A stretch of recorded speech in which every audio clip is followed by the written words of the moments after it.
తాకట్లో ఉన్న బంగారాన్ని విడిపించి ఆ రోజున మార్కెట్ ధర కట్టి మిగిలిన డబ్బును మీకు అందిస్తుంది Kommuri gold.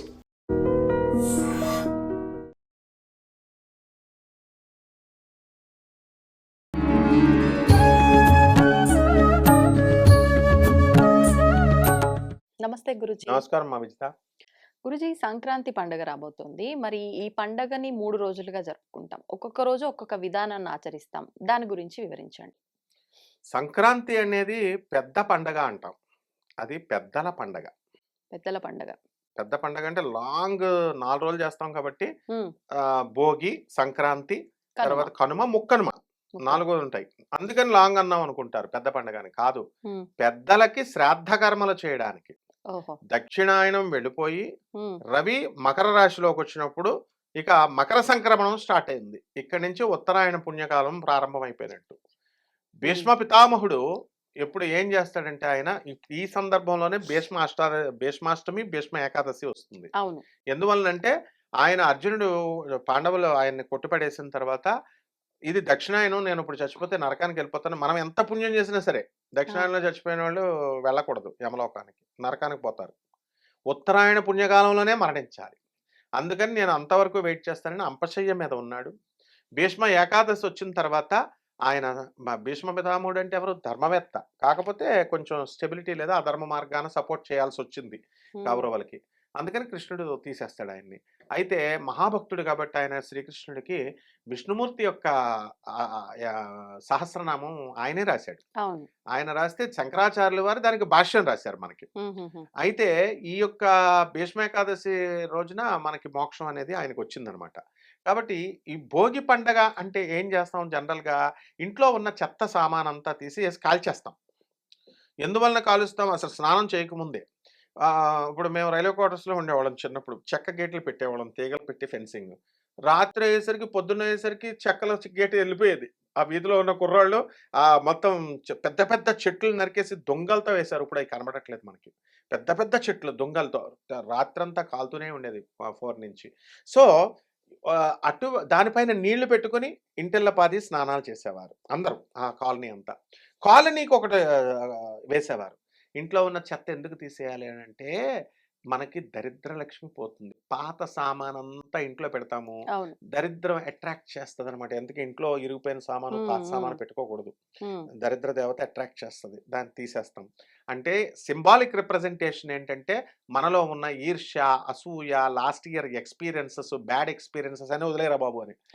Last year long బెగో నాకు వాడు మోసం చేసేసాడు, లాస్ట్ ఇయర్ నాకు వాళ్ళు హ్యాండ్ ఇచ్చారు అని అనుకుంటా ఉంటారు కదా. అందుకని అది కాదు నాయన, ఇంకొదిలేరా నాయన పాత జ్ఞాపకాలు బుర్ర తినకుండా కొత్తగా స్టార్ట్ చేయ లైఫ్ అని చెప్పడమే భోగి పండుగ. ఆ భోగి పండుగ రోజున మనం స్నానం ఎలా చేయాలంటే నువ్వుల నూనె కొంచెం పెట్టుకొని, రేగు పళ్ళు దానిపైన వేసుకొని, నువ్వులను కూడా వేసుకొని స్నానం చేయాలి. ఇది ప్రొసీజర్. కర్ణాటకలో బేడ అంటాం. అంటే కర్ణాటకలో ఈ యొక్క నువ్వులను ఇచ్చుకొని ఒకళ్ళొకళ్ళు పైన స్నానం చేసిన తర్వాత నువ్వులతో తయారు చేసినటువంటి చెక్కలు పెట్టుకొని ఒకళ్ళొకళ్ళు విష్ చేసుకుంటారు. ఇప్పుడు కూడా కర్ణాటకలో ఆ సాంప్రదాయం ఉంది. ఇకపోతే భోగి పండుగన కొత్త వస్త్రాలు ధరిస్తారు. పాతదనానికి స్వస్తి పలికి ఆ రోజు అమ్మవారికి ఎవరికి పూజ చేస్తాము మనము అని అంటే, ఈ యొక్క సంక్రాంతి పండగ అంతా కూడా పంట పొలాల పండగ. పితృదేవత తర్పణాలు, శ్రాద్ధ కర్మలకి ఈ పండగ ఉందన్నమాట. తెలంగాణలో మనకి పితృపక్షాలను వస్తుంది అక్టోబర్ నవరాత్రుల్లో.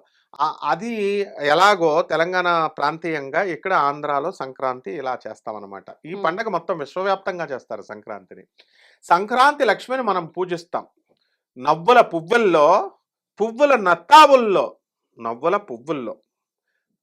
నెత్తావుల్లో సంక్రాంతి లక్ష్మిని చూసి మనము ఆ మహాలక్ష్మి తల్లి యొక్క ఆరాధన సంక్రాంతికి చేస్తాం.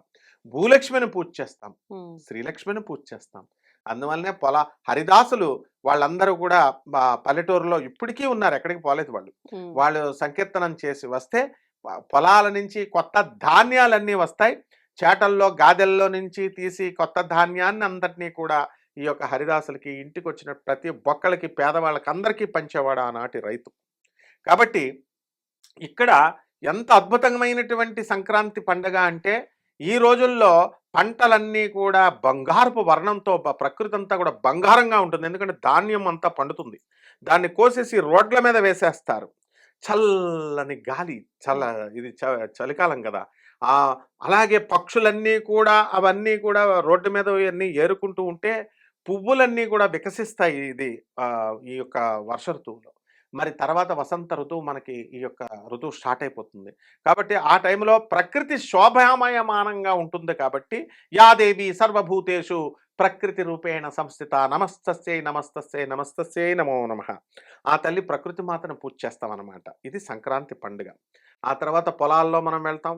హ్మ్. అలాగే తర్వాత వచ్చేటటువంటి కనుమ పండుగ మనం ఏం చేయాలంటే, మనకి పాడి పంటలు అని అన్నాం. 2 వాడాం. అవును. పాడికి లేనిదే పంటలెక్కడొస్తాయి? అవును. కాబట్టి గేదెలు, ఆవులు ఇవన్నీ కూడా మనకి ఎద్దులు, నాగలి దున్నాలి కాబట్టి వాటిలన్నిట్లికి కూడా మనం అలంకారం చేసి పశుదొడ్డెలనన్నిటిని పూలతో మామిడి ఆకులతో కట్టి హ్మ్. పశువుల కొమ్మల్ని వాటిలన్నిటికి పుష్పాలతో అలంకారం చేసి పశుపూజ చేస్తాం.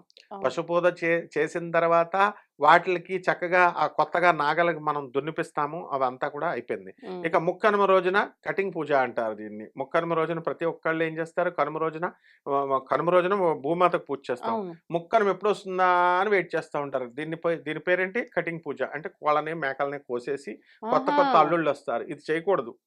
ఎందుకంటే ఆ! కొత్త కొత్త అల్లుళ్ళొస్తారు. సంక్రాంతికి మంచిగా అలుగుతాడు.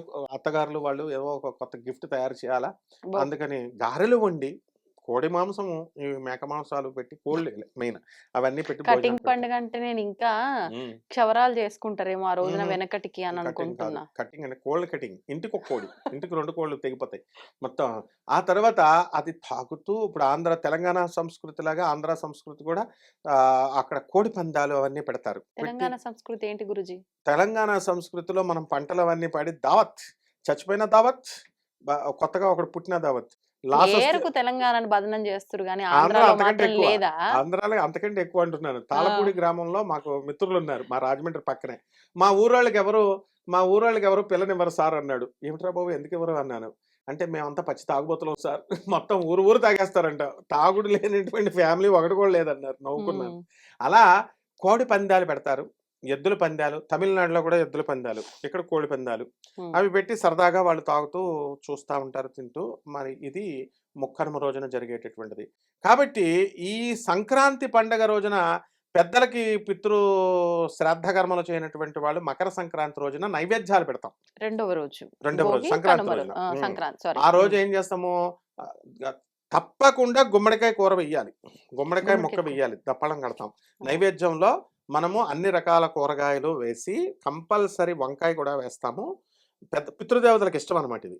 గుమ్మడికాయ కంపల్సరీ పడాలి. ఏ గుమ్మడికాయ గురువుగారు? సూర్య గుమ్మడికాయ ఎర్రగా కలర్ ఉన్నటువంటి గుమ్మడికాయ. పగలగొట్టేదా? పగలగొట్టేది. దిష్టికి. అక్కడ దిష్టి గుమ్మడికాయ హారతిస్తాం కదా! అవును. బూడిద గుమ్మడికాయ అంటే తెల్లగా ఉండేది. కట్టేది. ఎర్రగా ఉండేది. దాన్ని కూరను వేసి దప్పడం వండి పితృదేవతలకి మనం నైవేద్యం పెడతాం. ఆ తర్వాత ఇక కొంతమంది నాన్ వెజిటేరియన్ అలవాటు ఉన్నటువంటి వాళ్ళకి పితృదేవతలకి ఏం చేస్తారంటే నైవేద్యమే కాబట్టి నాన్ వెజిటేరియన్ కోడి మాంసాలు అవి వండిన వాళ్ళు ఆ నైవేద్యం పెడతారు. మందు అలవాటు ఉన్న వాళ్ళకి మందు బాటలు కూడా పెడతారు.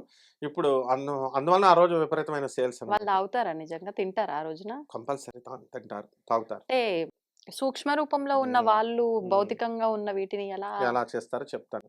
దేవతలకి పితృదేవతలయిపోతారు వాళ్ళు. దేవతలకి పితృదేవతలు ఏం చేస్తారంటే, మనం చేత్తో తింటాం గదా! వాళ్ళ కళ్ళతో చూసి తింటారంతే.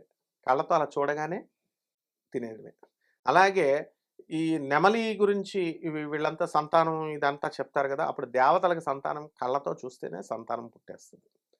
యుగాలను బట్టి మారతా ఉంటది. త్రేతాయుగంలో అప్పుడు అలా. తర్వాత ద్వాపర యుగంలో ముట్టుకోవాలి. కలియుగంలో ధర్మాలు వేరు. ఇలా అన్నమాట మారతాయి. కాబట్టి పితృదేవతలు మనము రెస్పెక్ట్ అన్నమాట. మంత్రానికిచ్చే రెస్పెక్టు. పితృదేవతలు ఆవాహయామి అంటాం. పితృదేవతలొచ్చారు కంపల్సరీ.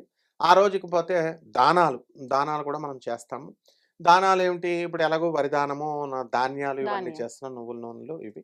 ఇంకా దానాలు చేసేవాళ్ళు బంగారం దానం, భూదానం, గోదానం ఇదివరకు కాలంలో చేసేవాళ్ళు. స్తోమతను బట్టి. స్తోమతను బట్టి. కాబట్టి ఈ రకంగా మనం పితృదేవతలకి ఆరాధన చేసుకుంటే హ్మ్. పితృలోకములో ఉన్నటువంటి ప్రతి ఒక్క వంశస్థుడు ఖచ్చితంగా సంక్రాంతి రోజున భూమి మీదకి వస్తాడనే శాస్త్రం. ఆహా! ఆ రోజుల్లో మాత్రమే వస్తారు. పితృపక్షాలని మనం ఎలాగైతే అవును. దేవి నవరాత్రుల టైంలో పెడతామో, అలాగే ఈ సంక్రాంతి టైంలో కూడా వస్తుంది. అండ్ ఈ టైంలో ముందే మనకు మరణాలు కూడా ఎక్కువగా ఉంటాయి. ఈ హ్మ్. అందువల్ల జాగ్రత్తగా వీళ్ళు ఉండాల్సిన పరిస్థితి. ఈ హ్మ్. విధంగా చేసుకుంటే సంక్రాంతి పండుగ చాలా బ్రహ్మాండంగా భక్తులు పితృదేవతలు ఎవరికైతే పిల్లలు లేరని బాధపడుతూ ఉంటారు. పితృదేవతల శాపాలుంటాయి. హ్మ్. ఎక్కడికో గోకర్ణం వెళ్ళి 2 లక్షలు, 3 లక్షలు ఇచ్చి పూజలు చేసుకోవాల్సిన అవసరం లేదు. పితృదేవతలకి ఈ రోజున కనుక పూజ చేసుకొని వాళ్ళని స్మరించుకున్నట్లయితే పితృశాపాల వల్ల వచ్చినటువంటి పిల్లలు పుట్టకపోవడం, ఉద్యోగంలో స్థిరత్వం లేకపోవడం, హ్మ్. కుటుంబంలో మైండ్ స్థిరంగా లేకపోవడం ఇలాంటివన్నీ కూడా పోతాయమ్మా. కనుమ రోజు ప్రయాణాలు చేయకూడదు అని కూడా ఒక సిద్ధాంతం ఉంది. దాని గురించి. 100% అది. హ్మ్. ఎందువలన చేయకూడదు అని అన్నారు. అదే చెప్పాను. హ్మ్. ఉత్తప్పుడు నవమి రోజున చేయకూడదు. అష్టమి రోజున చేయొచ్చు ప్రయాణాలు. హ్మ్. నవమి రోజున ఎప్పుడు కూడా చేయకూడదు. హ్మ్. అలాగే కనుమ రోజున చేయకూడదు. హ్మ్. పాడ్యమి రోజున పందైనా కదలదు అనే శాస్త్రం ఉంది. హ్మ్. ఆ రోజున కూడా చేయరు. కనుమ రోజున ఎందుకు చేయరు అనంటే, ఆ రోజు పితృదేవతల పూజ కాబట్టి ఆత్మలు ఆకర్షిస్తాయి. చచ్చిపోయిన తర్వాత తండ్రి, గిండ్రి ఉండడు. తల్లి, తండ్రి రిలేషన్స్ ఉండవు. అర్జునుడు తెగ బాధపడిపోతున్నాడు. కృష్ణుడు అభిమన్యుడు చచ్చిపోయిన తర్వాత. కృష్ణుడు ఏం చేస్తాడు? ఎందుకు బాధపడుతున్నావు అంటే, మా అబ్బాయిని చూడాలనుందంటే, సరే పద అని చంద్రలోకానికి తీసుకెళ్తాడు. అభిమన్యు నేను నీ డ్యాడీని, నేను నీ తండ్రిని అంటాడు. ఎవడరా పా అంటాడు అభిమన్యుడు. ఏంటి శరీరం ఉన్నంత వరకే ఇది. శరీరం పోయిన తర్వాత నువ్వెవడో నేనెవడో. నేనొక ఆత్మ, ఆత్మకి నువ్వొక ఆత్మ. బంధాలు లేవు. బంధాలుండవు. ఇప్పుడు చనిపోయినటువంటి వాళ్ళు చేసే ప్రాసెస్ చెప్తున్నాను జాగ్రత్తగా వినండి. గరుడ పురాణం డిఫైన్ చేసింది. హ్మ్. ఏమనంటే ఇప్పుడు చనిపోయారు. ఒక తండ్రి చచ్చిపోయాడు. లేదా తాత చచ్చిపోయాడు. తండ్రి చచ్చిపోతే వాళ్ళ కూతురో, కొడుకంటే ఇష్టం బాగా. ఇది భౌతిక లోకంలో పర్లేదు. చనిపోయిన తర్వాత ప్రేతాత్మ అయిన తర్వాత ఆ ఇష్టం కోసం వీడు వీళ్ళని ఈ ఆత్మ వచ్చి ప్రేతాత్మ వచ్చి ఈ అమ్మాయిని పీడిస్తా ఉంటది. నిజం. నిజం. ఆ! 100%. వింటూ ఉంటాం. అందుకనే వీళ్ళు ఏం చేస్తారంటే అది ప్రేతాత్మ అయింది కాబట్టి చెప్పో చీపురో దగ్గర పెట్టుకొని అరే తంతాన్రా నిన్ను పో అని చెప్పి తిడతారు పెద్దవాళ్ళు ముసలివాళ్ళు. అలా కాకుండా ఉంటే ఈ ఈ ఆత్మలు ఏం చేస్తాయంటే వీడు ఎలాగో దాన ధర్మాలు చేయడు వీడు అథవా అందువలన నేను వీళ్ళని పీడిస్తాను అని చెప్పి పితృదోషాలు అంటారు వీటిని. కాబట్టి వీళ్ళు అలా చేస్తారు కాబట్టి కనుమ రోజున మనల్ని ఆకర్షిస్తాయి అవి. దా ఆ సినిమా కూడా తీశారు. రా బొమ్మాలి రా రా అని నేను ఎలాగోపోయాను. నేను ఆత్మ అయ్యాను. నువ్వు కూడా నా లోకానికి వచ్చేయి. I will take you. ఎలాగంటే రియల్ ఎస్టేట్‌లో మనం ఒక స్థలం కొన్నాం అనుకో పక్కింటోడికి చెప్తాం. నువ్వు కూడా నేను కొనుక్కో తీసుకున్నా పక్కన నువ్వు తీసుకో. బావుందని. అలాగే ఈడు చచ్చిపోయి నేను కొత్త లోకానికి ఊరెళ్తే ఏవండీ బావుందండి. మనం కాశీ గణగాపురం వెళ్ళిపోదాం. లేకపోతే అరుణాచలం వెళ్ళిపోదాం. నేను ప్రదక్షిణ చేశాను. మీరు కూడా రండి. ఇలాగే చచ్చిపోయిన ఆత్మ కూడా ఎందుకురా మీరు భూలోకంలో మీకేం పని? కమాన్ మనం కొత్త లోకానికి పోదాం అని రా రా అని పిలిస్తే యాక్సిడెంట్లు చేసేస్తాయి. అందుకోసం అని చెప్పేసి కనుమ రోజున నోరు మూసుకొని ఇంట్లో కూర్చొని ప్రమాదాలు జరిగే కోళ్ళు అవకాశం. కోసేస్తారు. కోసేసి మందు తాగుతూ కోళ్ళ పందాలు అవి పెడతారు. అవి చూసుకోవడం వరకే అనమాట. అలా కాకుండా ప్రయాణాలు ఎవరైనా నేను పెద్ద హీరో అని ఆయన ప్రయాణం చేస్తే డెఫినెట్‌గా దా దా బొమ్మాళి రా అని పిలుస్తుంది. దానికి ఊరుకోండి బలైపోతారు. గురూజీ మీరు మరీను. నిజమమ్మా. ఇవన్నీ అనుభవాలతో పెద్దలు చెప్తారు. హ్మ్.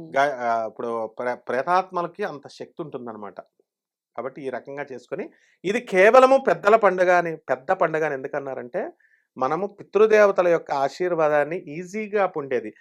ఇప్పుడు ఎన్నో సంవత్సరాల నుంచి మనం శ్రాద్ధ కర్మలు, పిండ కర్మలు చేయట్లేదనుకో మర్చిపోయాం. ఆ రోజున దప్పలం వండిపెట్టేసి ఆ పితృదేవతలను స్మరించుకున్నట్లయితే తప్పకుండా పితృదేవతలు భూలోకానికి దిగుతారట. ఆ కాలంలో పితృదేవతలు భూలోకానికి దిగుతారు. మనం ఏం పెడుతున్నామన్నది చూస్తారు. అందుకోసం ఇది పెద్ద పండగ అన్నారమ్మ. ధన్యవాదాలు గురూజీ. ధన్యవాదాలు. And for more videos, Please subscribe to iDream. Please subscribe to iDream. Please subscribe iDream. And please subscribe to iDream. For more videos, subscribe to iDream. please like, share, and subscribe to the channel. Congratulations, iDream. subscribe to iDream. Subscribe to iDream. So subscribe to iDream Media. iDream की iDream team अंदर की huge congratulations. Please subscribe iDream Media. Please subscribe to iDream. Subscribe iDream. Please subscribe to iDream. iDream అంటే నా కళల channel subscribe చేసుకున్న నోరు తిరుగుతలేదు. మీరైతే గంట గుర్తు కొట్టండి. For more such videos, please subscribe to iDream. Subscribe to iDream. Please subscribe to iDream. Please subscribe iDream Media. Please do subscribe to iDream. Please subscribe to iDream Media. For best entertainment, and information. Please subscribe iDream. And don't forget to subscribe to iDream.